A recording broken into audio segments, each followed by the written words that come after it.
Bienvenidos a nuestro canal. Hoy nos embarcaremos en un fascinante viaje a través de los siglos, para comprender cómo las civilizaciones antiguas definían el tiempo. Este viaje comenzará con el momento en que la humanidad por primera vez se dio cuenta de la ciclicidad del día y la noche, el cambio de estaciones, las fases de la luna y el movimiento de las estrellas. Pero ahí no se detuvo todo. Para organizar la vida y los ritmos de la naturaleza, los antiguos astrónomos, sacerdotes y matemáticos crearon complejos sistemas de medición del tiempo, muchos de los cuales seguimos utilizando hasta hoy. Estamos acostumbrados a vivir en un mundo donde el tiempo se divide en 24 horas al día, 60 minutos por hora y 7 días a la semana. Estos números nos parecen naturales, pero alguna vez no fueron tan evidentes. ¿Por qué los antiguos eligieron precisamente estos números? ¿Por qué tenemos 12 meses en el año y no 10 o 13, como podría parecer lógico? ¿Y qué papel jugaron la luna y el sol en esto? Nos sumergiremos en el sistema sexagesimal sumerio. Revelaremos el secreto del número 360 en astronomía y geometría. Y descubriremos cómo los sacerdotes de Egipto observaban la estrella Sirio para determinar el inicio de un nuevo año. Estos sorprendentes hechos nos revelan cómo las civilizaciones antiguas veían el mundo que les rodeaba y lo organizaban. Comencemos nuestro viaje por el tiempo y desvelemos la historia de los números que, de manera invisible, gobiernan nuestras vidas. La primera civilización que sentó las bases de nuestra concepción moderna del tiempo fue Sumeria. Los sumerios vivían en Mesopotamia, en el territorio de los actuales Irak y Kuwait, hace aproximadamente 5.000 años. Fueron ellos los primeros en comenzar a medir el tiempo de manera sistemática, y esta medición del tiempo se basó en el número 60, que se convirtió en la base del sistema sexagesimal que todavía usamos hoy. Pero ¿por qué el número 60 llegó a ser tan importante? La respuesta radica en el sistema matemático único de los sumerios. Ellos no solo utilizaban el sistema decimal, al que estamos acostumbrados, sino también el sistema sexagesimal. El número 60 no fue elegido al azar, tiene muchos divisores, lo que lo hacía increíblemente conveniente para diversos cálculos. Por ejemplo, el número 60 puede dividirse fácilmente entre 2, 3, 4, 5, 6, 10, 12, 15, 20 y 30. Esto facilitaba enormemente el trabajo de los antiguos astrónomos y científicos, ya que podían dividir los intervalos de tiempo en partes iguales. Es importante entender que este sistema no era solo una invención matemática abstracta, sino que desempeñaba un papel crucial en la vida cotidiana de los sumerios. Con su ayuda, gestionaban sus rituales religiosos, seguían las estaciones para la agricultura y predecían eclipses. Los sacerdotes babilonios continuaron desarrollando este sistema, utilizándolo para predicciones astrológicas y la creación de los primeros mapas estelares. Así, el sistema sexagesimal sumerio no solo sentó las bases para la medición del tiempo, sino que también se convirtió en un componente esencial de su cultura y ciencia. Gracias a ellos, hoy medimos el tiempo de la misma manera que lo hacían las personas hace miles de años. Y aunque han pasado muchos siglos, seguimos contando los minutos y segundos de la misma forma en que lo hacían los sumerios en la antigua Mesopotamia. El sistema de división del día en 24 horas nos llegó hace más de 4.000 años desde las orillas del Nilo, en el antiguo Egipto, una de las civilizaciones más avanzadas de su época. Los egipcios fueron de los primeros en reflexionar sobre cómo medir el tiempo no solo en días y estaciones, sino también durante el transcurso del día. Para ello, inventaron los primeros relojes de sol, un dispositivo simple pero efectivo que permitía seguir la posición del sol en el cielo. La base de estos relojes era la idea de dividir el tiempo diurno en 12 partes. ¿Por qué precisamente el número 12? Esta cifra no fue escogida al azar. Tenía un profundo significado simbólico en la cultura egipcia y también era conveniente para los cálculos. El número 12 se puede dividir fácilmente en varias partes, 2, 3, 4 y 6, lo que facilitaba la orientación en los intervalos de tiempo intermedios. Además, El número 12 estaba estrechamente vinculado con las creencias religiosas y astronómicas de los egipcios. Observaron los cuerpos celestes y notaron que, durante el día, el Sol pasaba por 12 posiciones claras en el firmamento, lo que se convirtió en la base para la división del día. Sin embargo, los egipcios no se limitaron solo a medir el tiempo diurno. Durante la noche, cuando el Sol se ocultaba tras el horizonte, los astrónomos egipcios comenzaron a utilizar las estrellas para orientarse. Dividieron la noche en las mismas 12 partes, basándose en el movimiento de las estrellas en el cielo. De este modo, el día completo se dividió en 2 ciclos de 12 horas, uno para el día y otro para la noche. Estos 2 periodos de 12 horas se convirtieron en la base de la división del día en 24 horas. Este sistema permitía planificar con mayor precisión los rituales religiosos, los trabajos agrícolas y los asuntos del Estado, y con el tiempo se difundió ampliamente y fue adaptado por muchas civilizaciones.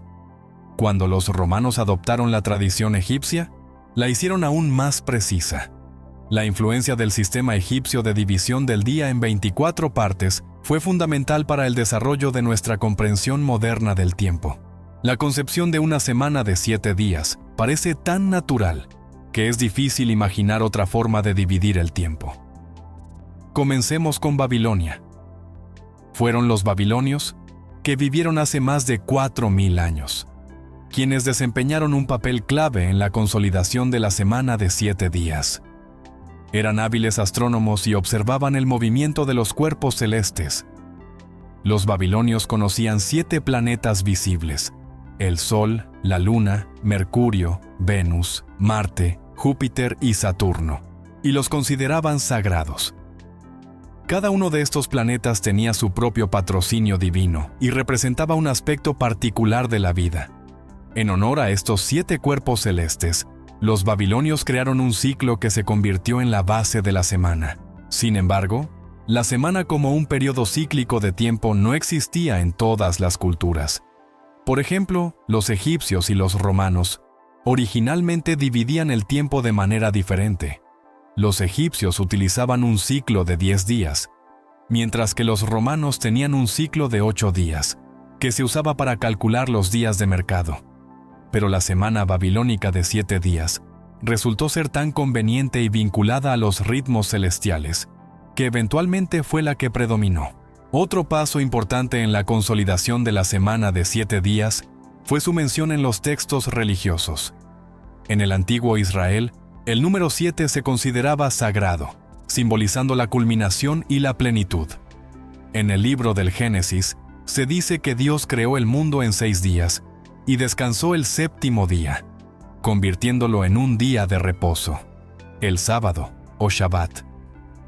Esta idea se arraigó en la práctica religiosa de los antiguos hebreos y posteriormente tuvo una gran influencia en la cultura del antiguo Cercano Oriente y del mundo occidental. Hoy en día, independientemente de la cultura o la religión, las personas de todo el mundo siguen viviendo según la semana de 7 días. ¿Por qué hay 12 meses en un año? Comencemos con la Luna.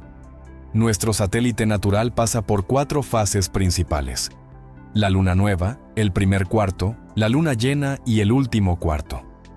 Cada ciclo lunar completo, de una luna nueva a la siguiente, dura aproximadamente 29 días y medio.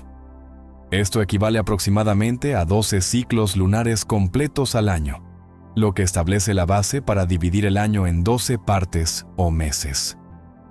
El calendario lunar fue uno de los primeros métodos para rastrear el tiempo y los cambios en la naturaleza.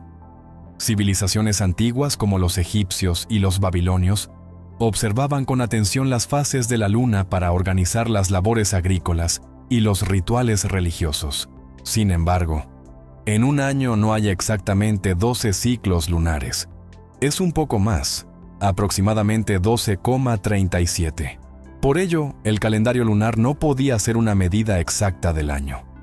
Los antiguos egipcios comenzaron a buscar formas más precisas de medir el tiempo, prestando atención no solo a la luna, sino también al sol y las estrellas. La estrella Sirio desempeñó un papel especial en sus observaciones. ya que aparecía en el cielo poco antes de la inundación del Nilo, un acontecimiento clave en la vida de la civilización egipcia. Sirio aparecía al comienzo del año, según el calendario egipcio, y su salida se convirtió en el símbolo del inicio de un nuevo ciclo. Este ciclo anual, basado en la aparición de Sirio, duraba 365 días, casi igual que el año solar. Sin embargo, los egipcios notaron que Sirio no coincidía exactamente con el ciclo lunar. Por eso, eligieron un sistema híbrido, un calendario lunisolar, donde los meses se basaban en las fases de la luna, pero el año se correlacionaba con el movimiento del sol y la salida de Sirio. ¿Por qué no 10 meses? Lo que parecería más sencillo para los cálculos, o 13, lo que podría estar más en línea con los ciclos lunares. La respuesta está relacionada con la practicidad y el desarrollo histórico de los calendarios. El calendario romano antiguo, que existía antes de la Reforma Juliana, originalmente consistía en 10 meses. Sin embargo, no tenía en cuenta el año solar completo, lo que provocaba desviaciones significativas, cuando las estaciones y los ciclos agrícolas importantes se desfasaban. Para corregir esto, los romanos agregaron 2 meses adicionales, enero y febrero, para que el año correspondiera mejor al movimiento del sol. Esto nos dio la estructura moderna del año, con 12 meses. En cuanto a 13 meses, su uso habría causado un mayor desajuste con el año solar.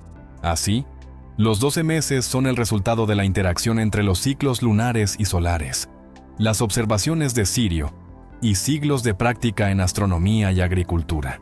Los mayas desarrollaron 2 sistemas calendáricos principales, el Tzolk'in calendario sagrado y el Hab calendario solar. Estos sistemas funcionaban en conjunto y se integraban en lo que se conoce como la rueda calendárica. El Tzolk'in, también conocido como el calendario sagrado, es uno de los calendarios más enigmáticos y antiguos de la civilización maya, y es la clave para comprender su cosmovisión y sus profundas concepciones sobre el tiempo. Según los historiadores, este calendario fue creado durante el período preclásico, aproximadamente en el año 1500 a.C. El Tzolk'in contaba con 260 días, divididos en 13 meses, cada uno de 20 días. La particularidad de este calendario radica en que no se ajustaba ni a los ciclos lunares ni solares, sino que constituía un sistema completamente único, basado en principios espirituales y rituales. Cada uno de los 20 días en el Tzolk'in tenía su propio nombre y simbolizaba una energía específica, asociada a una deidad o a un personaje mitológico particular. Estos días reflejaban ciclos de la naturaleza, cambios en la vida humana e incluso las estaciones del año, aunque no siempre resultaba evidente a primera vista. Para los mayas, el día de nacimiento de una persona, de acuerdo con el Tzolk'in, determinaba su destino, carácter e incluso su ocupación. El calendario Tzolk'in tenía un rol profundamente arraigado en la sociedad maya. Ayudaba a los sacerdotes a establecer fechas para rituales importantes, predecir eventos cruciales para la comunidad y organizar la celebración de festividades y ceremonias. Los sacerdotes mayas, los únicos que comprendían completamente el significado del Tzolk'in, realizaban observaciones y cálculos prolongados para usar este calendario como una especie de brújula espiritual. Así, en determinados días llevaban a cabo rituales para apaciguar a los dioses, proteger las aldeas y fomentar la fertilidad de la tierra. El uso del Tzolk'in era particularmente importante para fijar fechas de celebraciones y ceremonias consideradas esenciales para mantener la armonía entre los seres humanos, la naturaleza y las divinidades. Es interesante señalar que el número 260 en el Tzolk'in no es casual. Algunos investigadores sugieren que podría estar relacionado con la duración de la gestación humana, simbolizando el inicio de una nueva vida. Otros ven en este número la unión de los calendarios religiosos y prácticos, o incluso el reflejo de ciertos ciclos astronómicos conocidos únicamente por los sacerdotes. Además, los mayas observaban cuidadosamente el movimiento de planetas y estrellas, especialmente el de Venus, y realizaban rituales en ciertas fases de su ciclo, lo cual también se reflejaba en el Tzolk'in.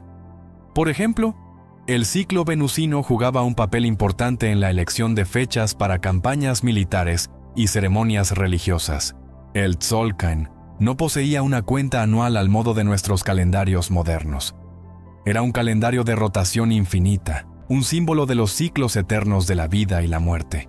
El Hab, o calendario solar, representaba el segundo sistema calendárico más importante de los mayas, utilizado en paralelo con el Tzolk'in y creado para seguir los ciclos naturales y los cambios estacionales. A diferencia del místico Tzolk'in, el Hab tenía un enfoque más práctico y cotidiano, determinando el orden de las labores agrícolas y los rituales comunitarios relacionados con los ciclos solares. Según los estudiosos, el Hab apareció en el periodo preclásico tardío, aproximadamente entre los años 2000 y 1000 a.C., cuando los mayas comenzaron a dedicarse activamente a la agricultura y necesitaron un sistema preciso para identificar las estaciones. El Hab constaba de 365 días, divididos en 18 meses de 20 días cada uno, sumando 360 días. Los 5 días restantes se añadían al final del año como un periodo separado llamado Wayeb. Estos 5 días eran considerados vacíos, y se creía que eran peligrosos. El Wayeb era un tiempo en el que la frontera entre el mundo humano y el mundo espiritual se volvía especialmente tenue. Durante estos días, los mayas procuraban evitar actividades importantes, se movían con precaución y se abstenían de fiestas y viajes para no atraer a espíritus malignos ni traer infortunio. El Hab se usaba principalmente para calcular los ciclos agrícolas, que eran de suma importancia para la sociedad maya, cuya vida dependía del cultivo de maíz, calabaza, chile y otras cosechas. En la antigua sociedad maya, donde la agricultura proporcionaba la mayor parte de la dieta, era vital poder determinar con precisión el inicio de la temporada de lluvias, el periodo de maduración y la cosecha.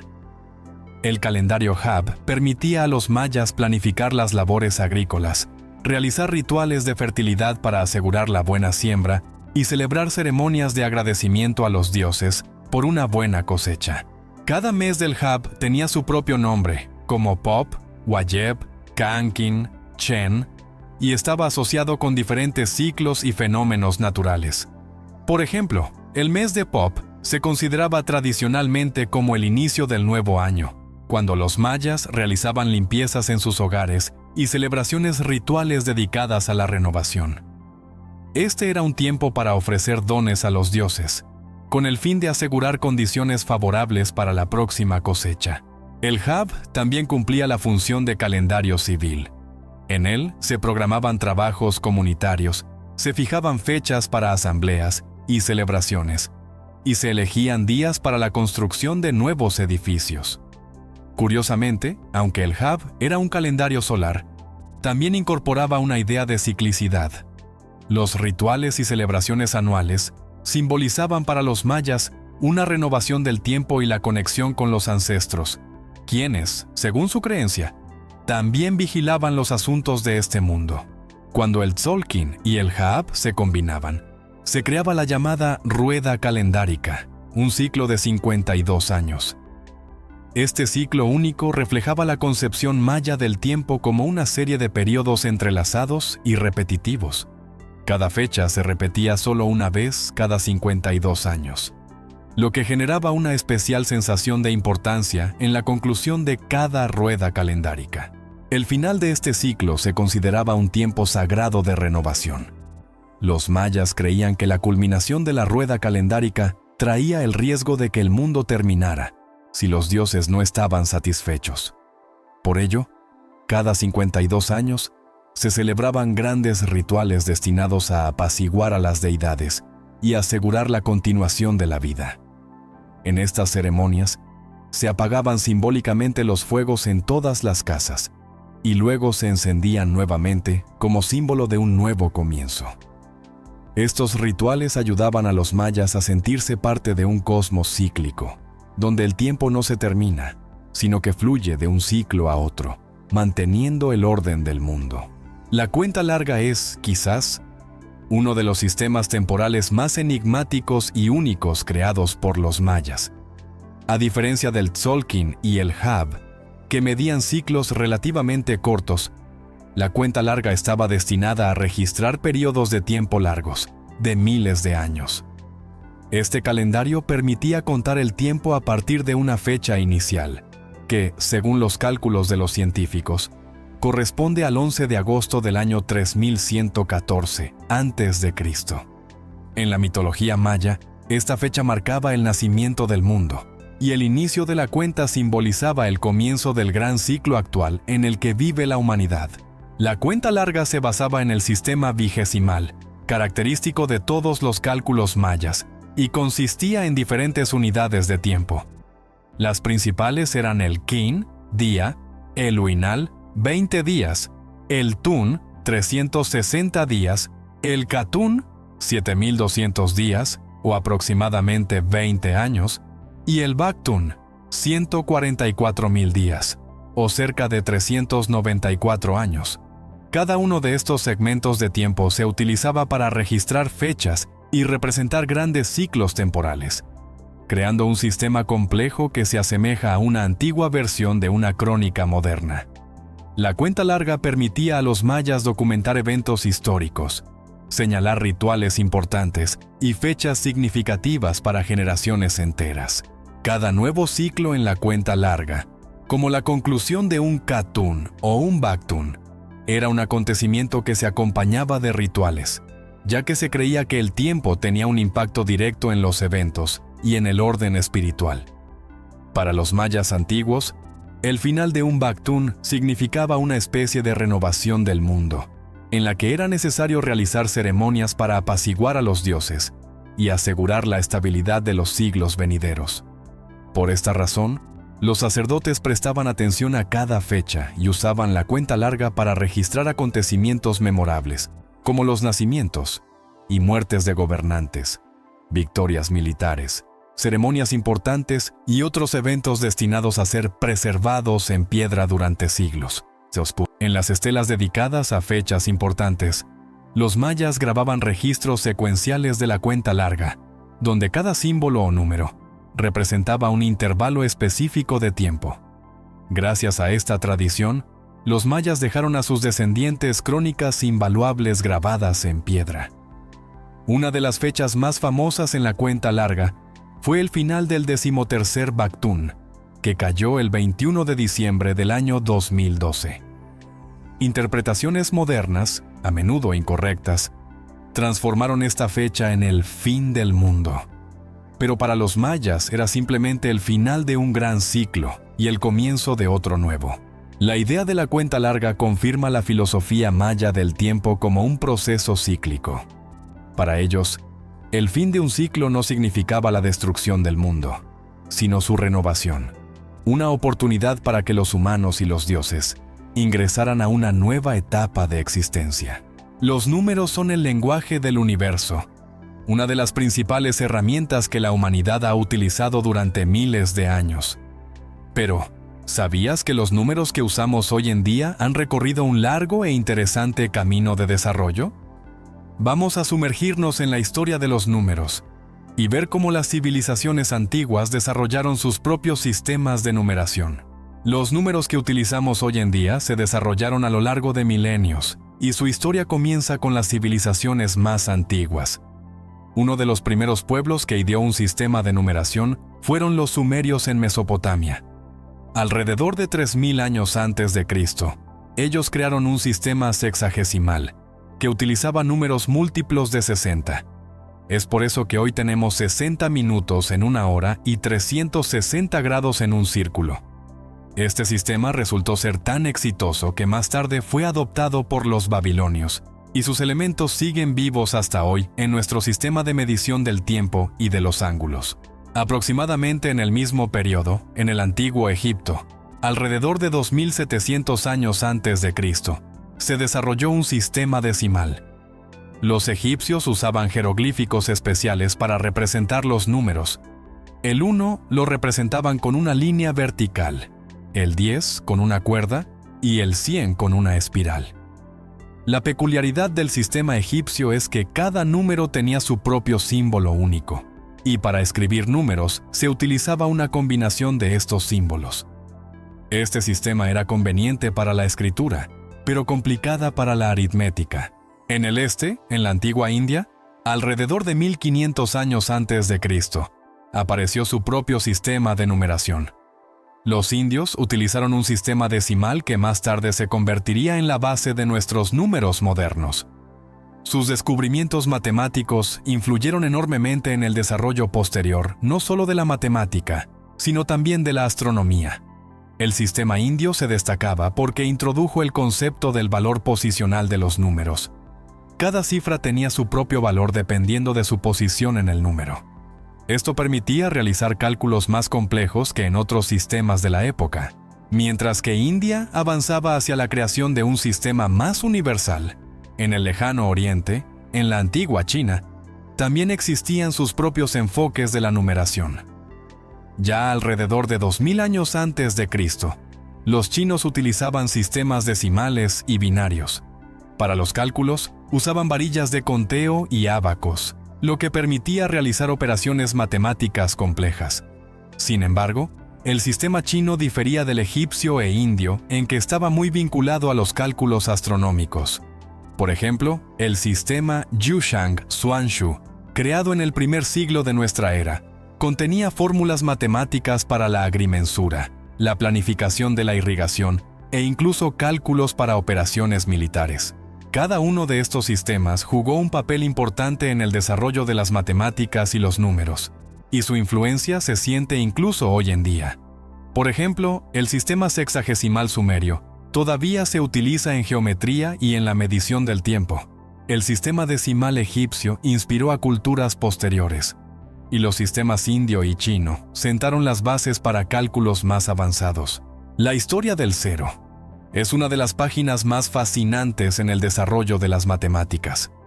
Hoy en día lo percibimos como algo evidente, pero en algún momento la idea de la nada no existía en la conciencia humana. Uno de los primeros lugares donde se empezó a reflexionar sobre el vacío fue Mesopotamia. Los babilonios, sucesores de los sumerios, alrededor del año 300 a.C., comenzaron a usar un símbolo para señalar un espacio vacío en la notación numérica.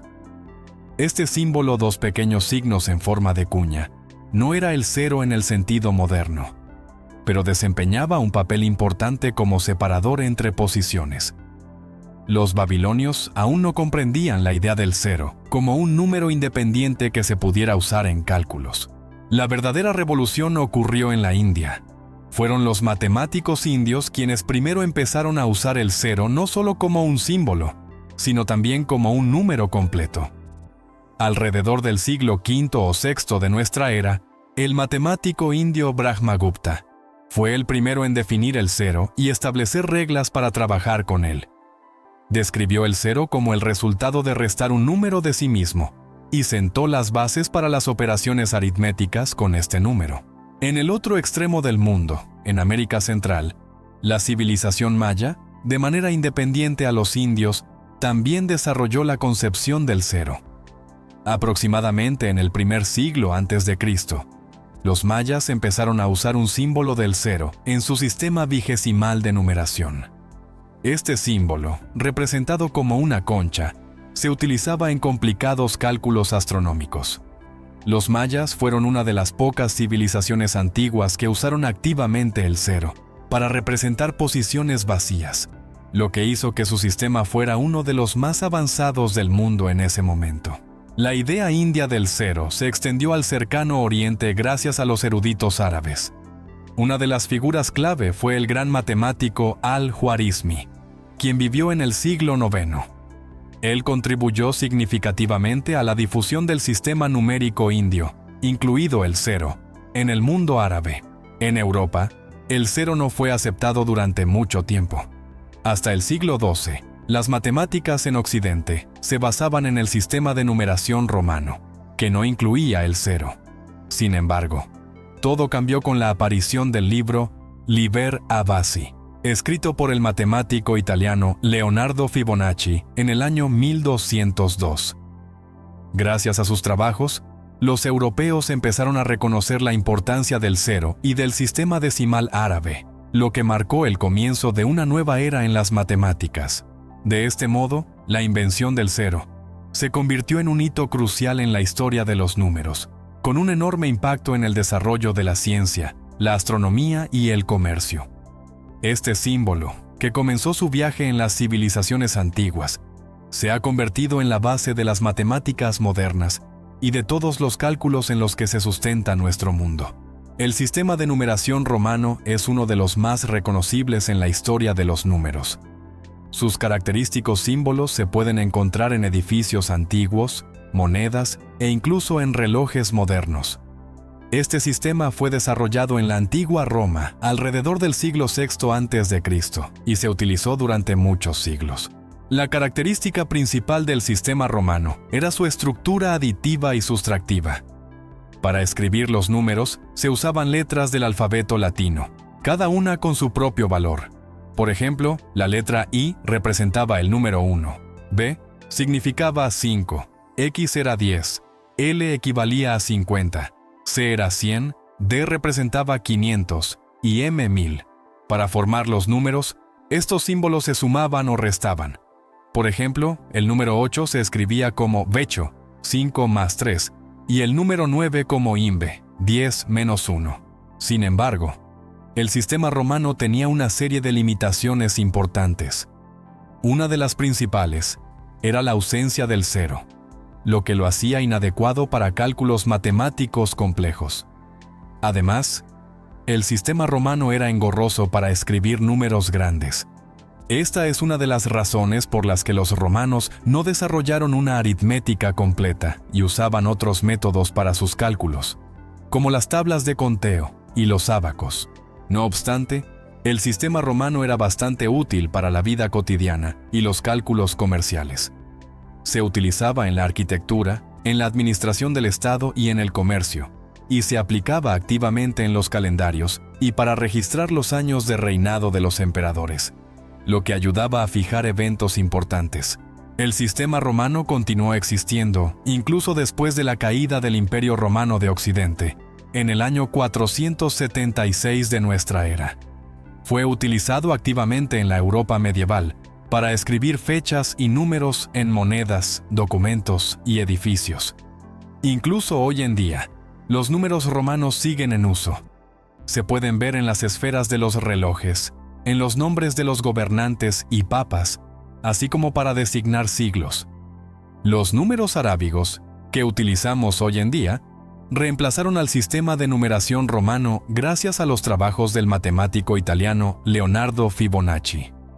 En el año 1202, en su libro Liber Abaci, presentó a Europa un nuevo sistema que tomó de los árabes. Fibonacci, durante sus viajes por el Mediterráneo, conoció el sistema decimal árabe y el concepto del cero, que había llegado a ellos desde la India. Este sistema resultó ser mucho más simple y conveniente para los cálculos que el engorroso sistema romano, lo que impulsó el desarrollo económico de Europa. Los orígenes de los números arábigos nos llevan a la antigua India, donde alrededor del siglo VI de nuestra era, se creó el sistema posicional decimal. Los matemáticos indios usaban 9 cifras e introdujeron el cero como un número completo, lo que supuso una verdadera revolución en las matemáticas. Este sistema se extendió por el cercano Oriente gracias a eruditos árabes como Al-Juarizmi, quien vivió en el siglo IX. Él fue quien adaptó y popularizó el sistema indio en el mundo árabe, incluyendo el uso del cero y las fracciones decimales. El sistema de numeración árabe, que incluía las cifras del 0 al 9, era mucho más eficiente. En el sistema romano, para escribir un número como el 123, se necesitaban 6 símbolos: C, X, X, Y, mientras que en el sistema árabe solo se usaban 3. El sistema posicional, en el que el valor de una cifra dependía de su lugar, permitía realizar cálculos complejos con un mínimo de esfuerzo. El cero se convirtió en un elemento clave de este sistema, facilitando la escritura de números grandes y permitiendo realizar cálculos complejos de manera sencilla. Fibonacci desempeñó un papel decisivo en la difusión de los números arábigos en Europa. Antes de su obra, las matemáticas en Occidente se basaban en los números romanos, que eran extremadamente incómodos para la aritmética.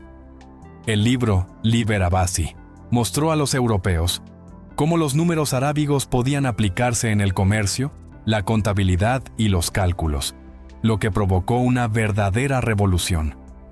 Para el siglo XV, los números arábigos se habían consolidado definitivamente en los círculos científicos y comerciales de Europa.